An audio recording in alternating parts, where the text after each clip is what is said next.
Hi guys, my name is Shikha and welcome to my channel Shikha Readster. I know I haven't uploaded a video in a while. Well, I had a sucky weekend. I got food poisoning, so I was admitted to hospital, and now after a few injections I'm alright. So let's talk about books. Today's video is a book haul video. In the month of March and April, I acquired 11 books, out of which I bought one. Two of them are gift and rest of them are review copies. Now I'm not going to talk about them in detail because then we will be here for a very long time and we certainly don't want that. So let's talk about them quickly. First, we have Neil Gaiman's Norse Mythology. I have already finished reading this book. It was sent to me by Bloomsbury India for review. This here is a new paperback edition. Old one was in black and gold and new copy is in white and gold. Obviously, I love this one because I am a sucker for white books. Now, technically it's a retelling and I guess you can call it a retelling. But the thing is, Gaiman has not changed anything in these stories. What he has done is he has added lots of details and made these stories very interesting. First, he introduces us to the nine-world concept of Norse mythology. Then he introduces us to the characters and then he tells us these stories. I'm going to review this book in my next video, but in the meantime, if you want to know about Norse gods and the myths surrounding them, you should definitely check this one out. Next two books are sent to me by Usborne Publishing. First we have Slay by Kim Curran. I know I'm butchering the name and I'm sorry for that. This story is about Millie. Her mother is abducted by someone or something evil and she wants to find her. And then a band of boys come to her rescue. By day they are musicians and at night they are demon hunters. Together they try to find her mother, and that's what I know about this book. Next we have Rosy Loves Jack by Mel Darwin. It's an uncorrected proof copy. Okay, it's written backwards. Now they both love each other, but something happens because of which they split up. But Rosie decides that she's not going to let that happen and she'll fight for her love. So she runs away from home to find Jack. It sounds like a typical love story, right? Except for the fact that it's not. Rosie has Down syndrome and every day she fights for little freedom, which we take for granted. It's amazing, right? This girl with Down syndrome fighting for her love. That's why I picked this one up. Next we have Conspirator by R.V. Raman. It's a mystery story and it was sent to me by Hatchet India for review. I have already started reading this book.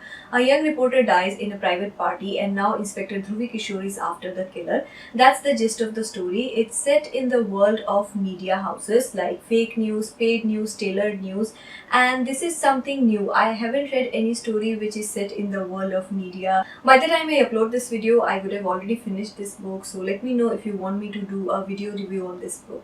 Next two books are gift from a friend. Her name is Sudeepta and she has a beautiful Bookstagrammer account. Please check her out. I'll link it down below. So the first book that she sent me is Truth Witch by Susan Dennard. I have already started reading this book. It's from YA genre. I mentioned in one of my Insta stories that I want to read this book but I can't because I only have second book in the series. And she's so nice that she sent her own copy. Can you believe it? I certainly can't. It's a YA genre book and the story is about a young witch named Safi. Her life is in danger because she has a special power through which she can differentiate between truth and lies. Currently I'm liking this book but I'm not sure about the ending. Then Sudeepta sent me Desire by Haruki Murakami. It's my first Murakami, guys. I have already read this book and it is fantastic. I absolutely loved it. It's very thin, like 100 something pages, and yet the stories are so meaningful. It's a short story collection where each story deals with different forms of desire like love, lust, infatuation, etc. And if you're someone like me who hasn't read Murakami, you should definitely start from this one because it will slowly introduce you to Murakami's world. And I'm always worried when I read a hyped author, but I'm so happy to tell you that this guy deserves to be celebrated because his stories are full of emotions. Now I have 4 books to show you which are from Nyogi Books, and the first one is this beautiful book called Day and Dasta by Intizar Hussain. It's actually a Urdu book which is translated into English by Nishad Zaidi and Alok Bhalla, and it contains 2 novellas. As you can see, I have not taken this book out of its plastic cover because it's so beautiful. It's white with blue flowers, and as I told you, I'm a sucker for white covers and I will take it out eventually when I read this book, but not before that. In the meantime, just take a look. It's beautiful. Next I have The Trees Told Me So by Purva Grover, which is a short story collection, and each story is about love, life, loss and different forms of human emotions. What's interesting about this book is that all the stories are connected through nature or a tree which witnesses all the events which occur in these stories. Now the last time I read a book in which a non-living object was explaining all the events, it was a Tagore story, and I'm really excited to know that how Purva Grover explained all these stories. Next is One Rotten Apple and Other Stories by Vandana Kumari Jena. It's a short story collection about women, their strength and weakness. Now this book focuses on shades of grey, which is like my favorite thing to read about. Every story ends on a twisted note and I'm really excited to read this one. It's right up my alley, and in fact, you know what, I'm going to pick this one up next. Then I have the Aryabhatta Clan by Sudeepta Das. It's published by Nyogi Books and it was sent to me by the author for review. I have already started reading this book, but as you can see, it's quite thick, so it will take me some time to finish it. It has a very Dan Brown-esque adventure and mystery vibe. Story is about ancient symbols which are used to thwart a terrorist attack. Now this is a well-researched book, which is quite evident from the first few pages itself.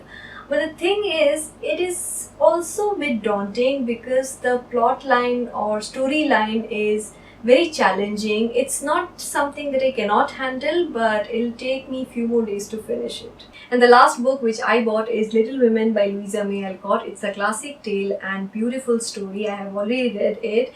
My first copy is completely worn out. I have thrown it away. So I bought this one by Fingerprint Publishers and it's quite cheap. It cost me rupees 120 to 130 only. Now the tale is about four sisters who are trying to find their way in this world during Civil War era, and awe-inspiring story, that's what I can tell you. And if you haven't read it yet, please go and read it. Okay guys, so these were all the books which I acquired in the month of March and April. Do let me know whether you like this video or not. As you can clearly see, I have lots of pending books which I have to read and review, and I wasted quite a bit of time because of my illness. So I have to go now and concentrate on my reading schedule.